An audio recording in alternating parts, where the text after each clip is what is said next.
नमस्कार विद्यार्थियों, कक्षा 10 विषय गणित, दिनांक 5/8/2021, टॉपिक है अंक गणित की आधारभूत प्रमेय। तो पहला प्रश्न ये दे रखा है, ये दूसरा प्रश्न, ये तीसरा प्रश्न, ये चौथा प्रश्न और ये पांचवा प्रश्न। तो इनको हल करते हैं।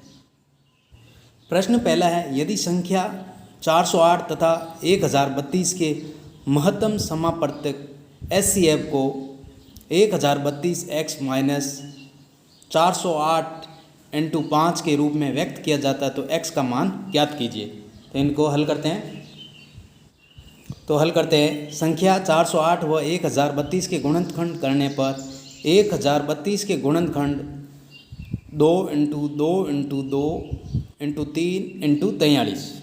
408 के गुणनखंड इस प्रकार होंगे, 2 इंटू 2 इंटू 2 इंटू 3 इंटू 17। इस प्रकार इनमें इनका HCF हो गया 2 इंटू 2 इंटू 2 इंटू 3, यानी इसमें सभी में कॉमन ये है और 17 इसमें है और 43 इसमें तो ये नहीं होंगे। जो कॉमन है दोनों में वो यहाँ पर इनका HCF। तो 2 को 2 से गुणा किया 4, 4 को 2 से गुणा किया 8 और 8 को 3 से गुणा किया 24। प्रश्न के अनुसार 1032x माइनस 408 इंटू 5 बराबर 24। 1032x माइनस 2040 बराबर 24। 1032x बराबर 24 प्लस 2040। 1032x बराबर 2064। तो x बराबर 2064 बट्टे 1032। 2064 में 1032 का भाग देंगे तो इसका उत्तर हो जाएगा 2, यानी 2064 में 1032 का भाग देंगे तो 2 बार जाएगा, तो इसका उत्तर आ गया 2। नेक्स्ट प्रश्न, प्रश्न दूसरा, अंक गणित की आधारभूत प्रमेय का कथन लिखिए। तो इसका उत्तर है, प्रश्न दूसरा था जिसका उत्तर है, प्रत्येक भाज्य संख्या को अभाज्य संख्याओं के एक गुणनफल के रूप में व्यक्त किया जा सकता है। यह गुणनखंड अभाज्य गुणनखंडों के आने वाले क्रम के बिना अद्वितीय होता है। नेक्स्ट तीसरा प्रश्न, प्रश्न तीसरा है, अग्रलिखित संख्याओं को अभाज्य गुणनखंडों के गुणनफल के रूप में व्यक्त कीजिए। पहले में 468 संख्या दे रखी है, दूसरे में 945 और तीसरे में 140। तो इनको हल करते हैं। प्रश्न तीसरे का पहला है, 468 संख्या दे रखी है, तो 468 में 2 का भाग दिया तो 234 प्राप्त हुए और 234 में 2 का भाग दिया तो 117 प्राप्त हुए और 117 में 3 का भाग दिया तो 39 प्राप्त हुए। 39 में से 3 का भाग दिया तो 13 प्राप्त हुए और 13 में से 13 का भाग दिया तो 1 उत्तर प्राप्त हुआ।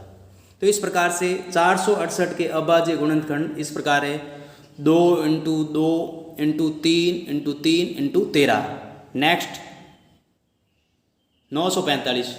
945 में से हम 3 का भाग देंगे तो 315 और 315 में से 3 का भाग देंगे तो 105। 105 में से 3 का भाग देंगे तो 35 प्राप्त होगा और 35 में से 5 का भाग देंगे तो 7 प्राप्त होगा और 7 में से 7 का भाग देंगे तो 1। इस प्रकार से 945 के गुणनखंड 945 बराबर 3 इंटू 3 इंटू 3 इंटू 5 इंटू 7। फिर तीसरा है 140। 140 में से 2 का भाग देंगे तो 70 और 70 में से 2 का भाग देंगे तो 35 और 35 में से 5 का भाग देंगे तो 7 बार और 7 में से 7 का भाग गया 1 बार। तो इस प्रकार से 140 के गुणनखंड है 2 इंटू 2 इंटू 5 इंटू 7। नेक्स्ट चौथा प्रश्न है, प्रश्न चौथा है, अभाज्य गुणनखंडन विधि द्वारा निम्नलिखित पूर्णांकों का महत्तम समापर्त्य एवं लघुत्तम समापर्त्य ज्ञात कीजिए। इस प्रकार से 2 प्रश्न दे रखे, इसमें से 12, 15 और 21 और सेकंड 24, 15, 36। इनको हल करते हैं। 12, 15 व 21। 12 के गुणनखंड 2 इंटू 2 इंटू 3। 12 के गुणनखंड किस प्रकार से हो गए, 2 इंटू 2 इंटू 3। फिर 15 के गुणनखंड 3 इंटू 5 और 21 के गुणनखंड 3 इंटू 7। फिर 12, 15 और 21 का HCF 3 होगा, क्योंकि इन तीनों में भी 3 ही कॉमन है, बाकी सभी में अलग अलग संख्याएं हैं। तो यहाँ पर इसका HCF हो जाएगा 3। फिर सेकंड है 24, 15 व 26। 24 के अभाज्य गुणनखंड 2 इंटू 2 इंटू 2 इंटू 3, 15 के अभाज्य गुणनखंड 3 इंटू 5 और 36 के अभाज्य गुणनखंड 2 इंटू 2 इंटू 3 इंटू 3। तो इनमें सभी में कॉमन 3 है, बाकी सभी में संख्याएं अलग अलग समान है, यानी तीनों में अलग अलग है, तो इसका भी SCF आ जाएगा 3। नेक्स्ट 5वां प्रश्न करते हैं हल। प्रश्न 5वां है, किसी खेल के मैदान के वृत्ताकार पथ पर मैदान का एक चक्कर पूरा करने में रमन को 18 मिनट लगते हैं, जबकि इसी वृत्ताकार पथ पर मैदान का एक चक्कर पूरा करने में अनुप्रिया को 12 मिनट का समय लगता है।